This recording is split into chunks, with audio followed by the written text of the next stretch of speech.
Praise the lord. దేవుని నామానికి మహిమ కలుగును గాక. దేవుని నామం పేరట మీకు మీ కుటుంబ సభ్యులందరికీ ప్రభు అయిన యేసుక్రీస్తు నామములో శుభాభివందనములు. టుడే గాడ్ ప్రామిస్, ఈరోజు దేవుని వాగ్దానము, delight the self also in the Lord and he shall give the desire of thine heart. Psalms 37th chapter 4th verses. యెహోవాను బట్టి సంతోషించుము, ఆయన నీ హృదయ వాంఛలను తీర్చును. కీర్తనల గ్రంథము 37వ అధ్యాయము 4వ వచనము. క్రీస్తునందు ప్రియ సహోదరి సహోదరులారా, మరి దేవుని వాగ్దానం ఈరోజు మనతో మాట్లాడుతుంది. నీవు ఎవరిని బట్టి సంతోషిస్తున్నావు?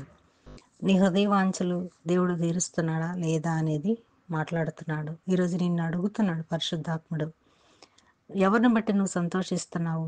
మరి మనం తెలుసుకున్నట్లయితే, మరి రూతు తన జీవితంలో జరిగిన పరిస్థితులన్నీ కూడా విడిచిపెట్టి దేవునికి మాత్రమే కలిగి ఉంది. దేవునికి నమ్మకంగా ఉంది. దేవుని ఎదుట యథార్థంగా ఉంది. మరి దేవుడు ఆమె జీవితంలో సమాధానం కలిగజేశాడు. మరి ఆమె హృదయ వాంఛన దేవుడు తీర్చినట్లుగా మనము తెలుసుకుంటున్నాము. అలాగే మరి ఎస్తేరు జీవితంలో కూడా ఎలాంటి స్థితిలో ఉన్నదో మనకు అనేక మార్లు మనం విని ఉన్నాము. కానీ పరిశుద్ధాత్మ దేవుడు అంటున్నాడు, ఎస్తేరు దేవుని బట్టి సంతోషించింది, దేవుని స్తుతించింది, ఘనపరిచింది. అలాగే ఎస్తేరుని దేవుడు రాణిగా చేశాడు. రాణి కావాలని ఆమె కోరుకోలేదు, కానీ ఆమె దేవుని బట్టి సంతోషించింది, నిరీక్షణ కలిగి ఉన్నది కాబట్టి, విశ్వాసం కలిగింది ఉన్నది కాబట్టి దేవుడు ఆమెని గొప్పదానిగా నిలబెట్టాడనమాట. అలాగే మన జీవితాల్లో కూడా మరి మనం ఎవరిని నమ్మకంగా ఉంటున్నాం, యథార్థంగా ఉంటున్నామా? మరి దేవుడిచ్చిన వాగ్దానాన్ని మనం సొంతం చేసుకుంటున్నామా? దేవుని పట్ల స్థిరమైన మనసు కలిగి మరి దేవుడు నడిపిస్తాడనే ఆలోచన కలిగి ఉన్నామా లేదా? మరి దేవుని చిత్తమని మనం తీసుకుంటున్నామా లేదా అనేది కూడా మనము తెలుసుకోవాలన్నమాట. అలాగే దేవుడిని బట్టి మనము సంతోషించాలి. ఆయన మన హృదయవాంఛలు తీరుస్తాడని నమ్మకము, విశ్వాసం కలిగి ఉండాలని ఈ వాగ్దానం మనకి తెలియజేస్తుంది. ప్రార్థన.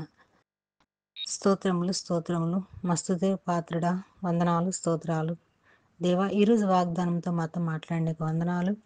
మరి రూతును మరి ఎస్తేర్ని మా ముందుంచావు. వారి యొక్క ప్రార్థనా జీవితము నిన్ను బట్టి సంతోషించారు కాబట్టి మీరు వారిని గొప్పవారిగా మా ముందుంచారు.